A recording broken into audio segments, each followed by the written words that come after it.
YCP అభ్యర్థుల ఎంపిక తుది దశకు చేరుకుంది. సుమారు 50 నుండి 60 స్థానాల్లో కొత్త ఇన్ఛార్జీలను ప్రకటించనున్నారు. జనవరి 1లోపు వైఎస్ఆర్సీపీ తమ అభ్యర్థుల జాబితాను ప్రకటించే విధంగా అధిష్టానం కసరత్తు చేస్తోంది. కొత్త సంవత్సరం పెన్షన్ల పెంపు కార్యక్రమంలో కొత్త ఇన్ఛార్జీలు పాల్గొనేలా సీఎం అడుగులు వేస్తున్నారని తెలుస్తోంది. ఈ క్రమంలోనే మొత్తం అభ్యర్థుల్లో కొంతమంది స్థానాలను మార్చుతున్నారు, కొంతమందికి సీట్లు నిరాకరించనున్నారని సమాచారం. సీఎం జగన్ తో జరిగిన రీజనల్ కోఆర్డినేటర్ల మీటింగ్ లో ఈ మేరకు నిర్ణయం తీసుకున్నారని తెలుస్తోంది.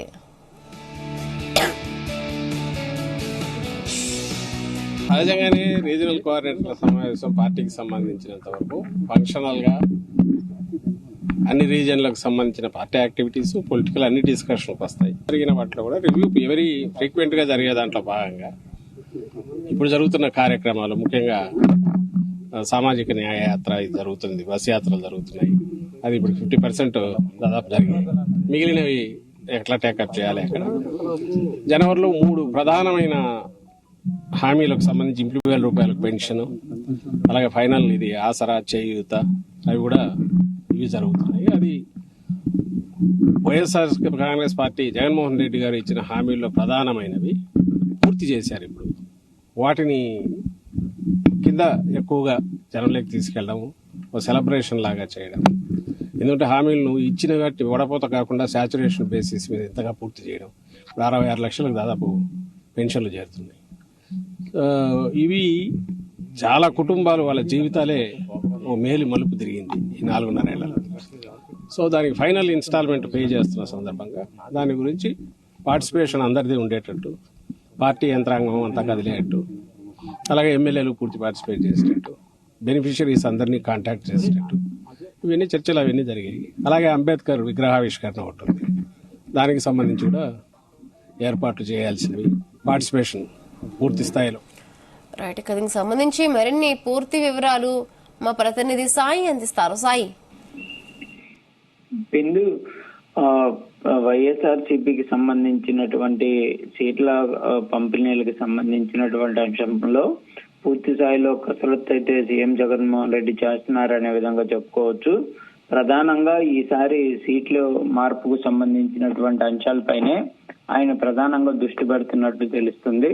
అనేక ప్రాంతాల్లో ఉన్నటువంటి ఎమ్మెల్యేలు వారి పనితీరు ఆధారంగా వారికి స్థానికంగా ప్రస్తుతం ఉన్నటువంటి బలబలాలపైన కూడా అనేక విధాలుగా కూడా సర్వేలు, గతంలో జరిగినటువంటి సర్వేలు కానీ ప్రస్తుతం ఉన్నటువంటి పరిస్థితులకు సంబంధించినటువంటి దానిపైన అంచనాలు వేస్తూ స్థానికంగా ఒకవేళ కనుక మళ్ళీ తిరిగి గెలిచేటటువంటి అవకాశం లేనటువంటి ఎమ్మెల్యేలని స్థానచలనం చేయించడంతో పాటు లేకపోతే వారి స్థానాల్లో కొత్త ఇన్ఛార్జీల్ని ప్రకటిస్తూ ముందుకు వెళ్తున్నటువంటి పరిస్థితి ఉంది.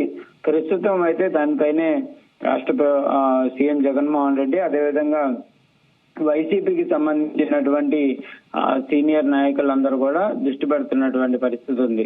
అయితే దీనికి సంబంధించి ఇప్పటికే 13 మంది మార్పులు అయితే జరగడం జరిగింది.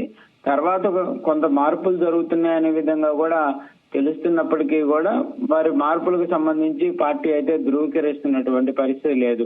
కానీ కంపల్సరీగా 50 నుంచి 60 స్థానాలకు సంబంధించి మార్పులు ఉండేటటువంటి అవకాశాలు ఉన్నట్టు కూడా పార్టీ వర్గాలు అయితే చెప్తున్నటువంటి పరిస్థితి ఉంది. మొత్తంగా 80 స్థానాల వరకు కూడా మార్పులు చేయాలనే విధంగా కూడా ఒక ఆలోచన అయితే సీఎం జగన్మోహన్ రెడ్డి తీసుకున్నట్టు తెలుస్తుంది. ఎందుకంటే ఆ స్థానికంగా ఉన్నటువంటి ఎమ్మెల్యేలకు సంబంధించినటువంటి సిచ్యువేషన్ బాగాలేనటువంటి పరిస్థితుల్లో వారు తిరిగి గెలిచేటటువంటి పరిస్థితి లేని నేపథ్యంలో వారు మార్చాలనే విధంగా కూడా ఆలోచన చేస్తున్నట్టు తెలుస్తుంది. అయితే ఇక్కడ ఈ మార్పులకు సంబంధించినటువంటి నేపథ్యంలో తీసుకుంటున్నటువంటి నేపథ్యంలో సీనియర్లకు సంబంధించినటువంటి స్థానాలు ఎక్కువగా మార్పులు జరుగుతున్నట్టు తెలుస్తున్నటువంటి పరిస్థితి ఉంది. మొత్తంగా వారి స్థానాల్లో కొత్త వారికి అవకాశం ఇచ్చే విధంగా కూడా ప్లాన్ అయితే చేస్తున్నారు. దీనిని వీలైనంత త్వరగా కూడా మార్పులు చేర్పులు అన్ని చేసి కూడా కొంత జనవరి 1 లేకపోతే సంక్రాంతి లోపు ఈ మార్పులన్నీ చేయాలనే విధంగా కూడా అధిష్టానం అయితే భావిస్తున్నట్టు తెలుస్తుంది.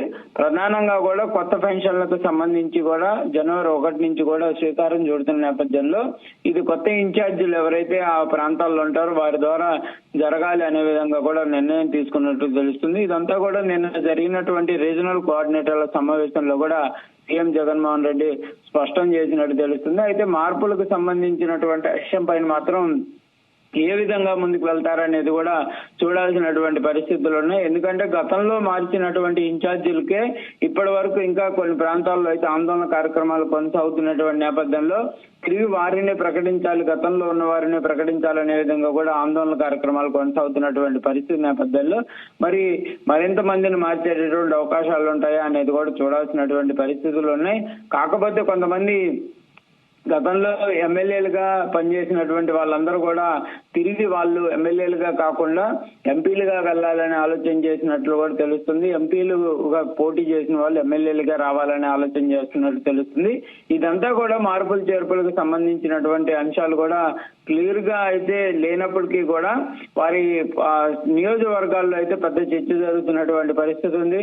ప్రధానంగా చూస్తే మాత్రం కొన్ని ఎగ్జాంపుల్స్ చెప్పుకుంటే మిథున్ రెడ్డి గాని, అదేవిధంగా నర్సాపేటకు సంబంధించినటువంటి ఎంపీ గాని, మిగిలిన వాళ్ళు వీళ్ళంతా కూడా ప్రస్తుతం వీళ్ళు ఎమ్మెల్యేలుగా వెళ్లాలని ఆలోచన చేస్తున్నట్లు కూడా అధిష్టానం దృష్టికి చాలా రోజులుగా తీసుకెళ్లిన నేపథ్యంలో వారికి అవకాశాలు కనిపించాలనే విధంగా కూడా చూస్తున్నారు. అదేవిధంగా కొంతమంది సీనియర్లు అయినటువంటి మాచర్ల ఎమ్మెల్యే గాని మిగిలినటువంటి వాళ్ళందరూ కూడా కొంత వాళ్ళు ఎంపీగా వెళ్లాలని ఆలోచన చేస్తున్నట్లు కూడా అధిష్టానం దృష్టికి తీసుకెళ్లినట్లు తెలుస్తుంది. ఇట్లా అనేక మంది సీనియర్లుగా ఉన్న ఎమ్మెల్యేలని ఎంపీలుగా తీసుకెళ్తాం, ఎంపీలుగా న్యూగా ఉన్న వాళ్ళని ఎమ్మెల్యేలుగా తీసుకొని రావాలనే విధంగా ఆలోచన చేస్తున్నారు. మరి ఈ మార్పులకి ఎంతవరకు స్థానికంగా ఉండేటటువంటి నాయకులు సహకరిస్తారనేది కూడా చూడాలి. ఎందుకంటే ఎంపీ మోపిదేవి వెంకటరమణకు సంబంధించి ఇన్ఛార్జి మార్పు పైన ఇప్పటికీ కూడా రేపల్ల కేంద్రంగా గానీ తాడేపల్లి కేంద్రంగా కూడా ఆందోళన కార్యక్రమాలు కొనసాగుతున్నటువంటి పరిస్థితి ఉంది. ఆయనకి మద్దతు ఉన్నటువంటి మత్స్యశాఖ శాఖ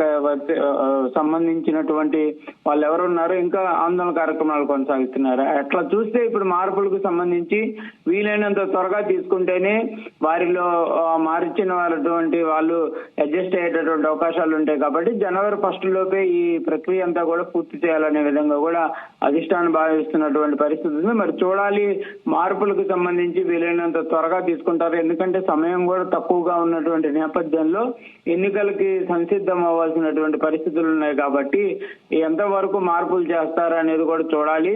ఈ మార్పులు కంపల్సరీగా 60 స్థానాలు ఉంటాయా, లేకపోతే గతంలో లాగే కొనసాగించేటటువంటి అవకాశాలు ఉంటాయా అనేది కూడా చూడాల్సినటువంటి పరిస్థితి ఉంది. Bindu. Right, thank you Sai, thanks for the updates.